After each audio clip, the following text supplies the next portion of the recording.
si elle éduque le futur chef de la cité, elle l'éduque selon les principes, selon la loi de la famille, selon la loi des pénates, des dieux domestiques. Donc, d'une certaine manière, finalement, la ruse de l'histoire, c'est que la femme garde le pouvoir, parce qu'elle a l'éducation sur celui qui va devenir finalement le chef de la cité. Et c'est là, le maître pourrait mettre rien du tout, alors que le maître, il n'est pas un maître s'il n'a pas un esclave. Donc, comme vous savez, c'est une rhétorique formelle, quoi. Mais de ce point de vue-là, c'est intéressant par rapport à l'interprétation que peut faire la philosophie classique occidentale de ce qui se passe entre Créon et Antigone et de la question de la fraternité et de la sororité. Merci.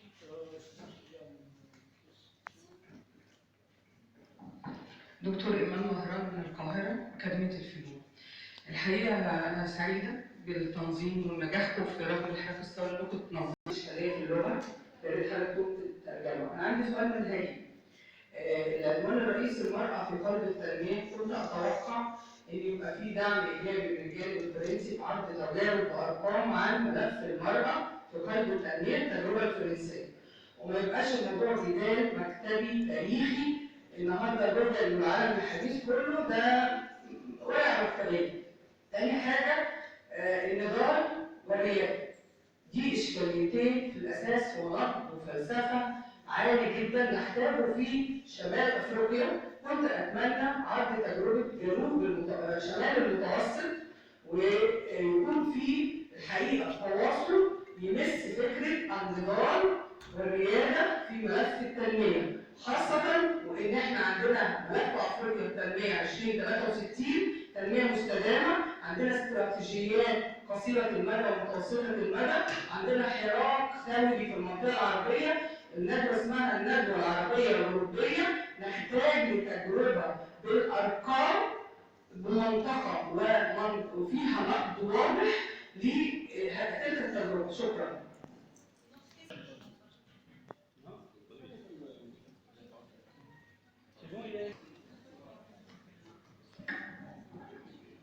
Quand même, j'ai quelques questions à poser.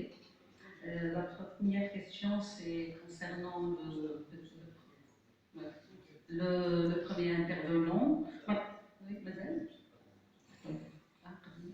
Oui, je suis une enseignante de l'université d'Oran 2 et je m'appelle Madame Charizeli.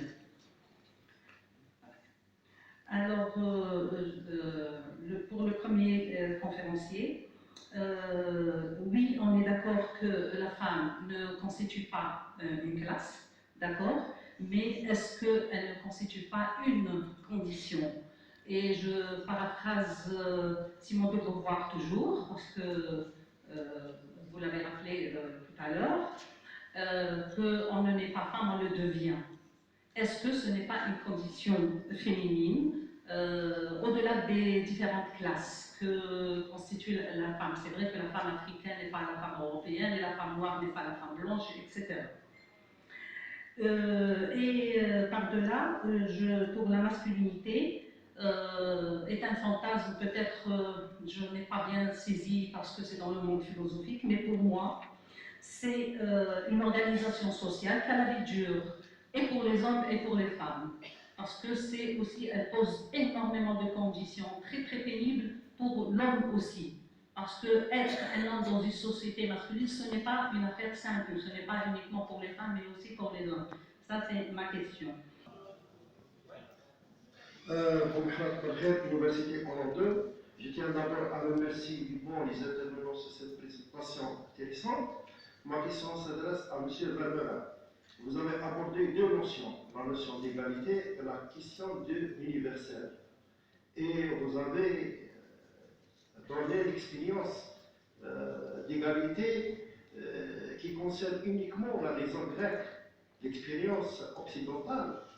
Comment peut-on arriver à un universel avec une seule lecture qui est la lecture occidentale au détriment des expériences des autres cultures qui font partie de cet universel? J'aimerais bien voir en entendre votre lecture concernant la question du dialogue, la question de la vérité, la question des expériences vis-à-vis de la question d'égalité entre hommes et femmes. Ma deuxième question s'adresse à monsieur Bertrand Ogériville. Votre intitulé est un provocateur parce que tu veux repenser la question de la femme loin de l'orthodoxie, loin de la répétition, loin de la reproduction. Est-ce que ça ouvre la piste vers les groupes minoritaires qui ont subi les actes de cette orthodoxie, de cet dogmatisme, de ce sens commun qu'on trouve dans leur propre société immersive? Public virtuel, je pense que les réseaux sociaux donnent l'occasion à la femme pour participer plus dans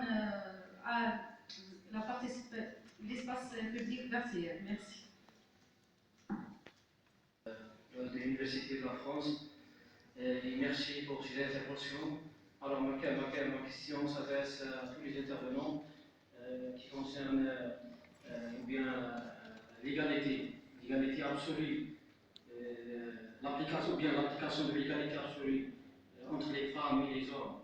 Alors mes professeurs, pensez-vous que les sociétés modernes se dirigent vers le centralisme féminin?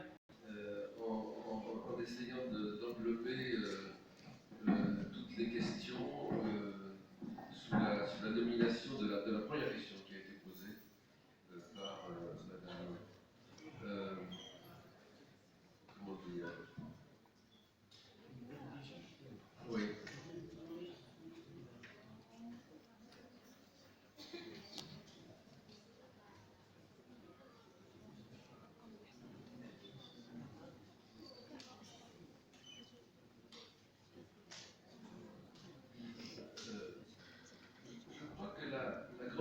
Dans laquelle nous sommes aujourd'hui, en général et ici en particulier, face à ces questions qui ont une importance cruciale d'un point de vue politique, mais pas seulement d'un point de vue subjectif, c'est d'accepter de prendre conscience que les catégories avec lesquelles nous pensons, c'est-à-dire en fait les mots de nos langues occidentales, et je dirais para-occidentales, celles qui ont lié avec les langues occidentales des rapports d'échange et de communication qui les ont, disons, rendues poreuses aux catégories de la pensée occidentale telles que, au fond, les Grecs les ont pour la première fois systématisées et imposées. Notre difficulté, c'est d'accepter de comprendre que ces catégories qui ont été élevées à la hauteur de l'universel doivent être aujourd'hui déconstruites et déplacées et désacralisées de cette fonction d'universalité. Je vais utiliser une comparaison très provocatrice, évidemment très schématique et un petit peu trompeuse, mais dans laquelle il y a pour moi une idée quand même importante à saisir. Au fond, il y a le même rapport entre les femmes et les hommes, mais évidemment il faut mettre à femmes et hommes déjà des guillemets, qu'il y en a entre les gros et les maigres. C'est-à-dire que les gros et les maigres, qui sont des catégories qui désignent des réalités qu'on peut voir à l'œil nu, catégories empiriques, descriptives, n'ont pas chez nous, dans l'ère politique occidentale, une valeur discriminante. Pas trop, en tout cas, pas complètement, pas de façon décisive. Les hommes et les femmes, si. Cette valeur discriminante produit cette inégalité structurelle, devenue structurelle, et qui résiste à toutes les luttes qui s'essayent à les défaire, à les renverser. Bon. Mais on ne peut, alors, la tendance permanente, on la voit chez Simone de Beauvoir par exemple, ou ailleurs encore, la tendance permanente consiste à chercher dans une nature féminine des caractéristiques qui permettraient de justifier le renversement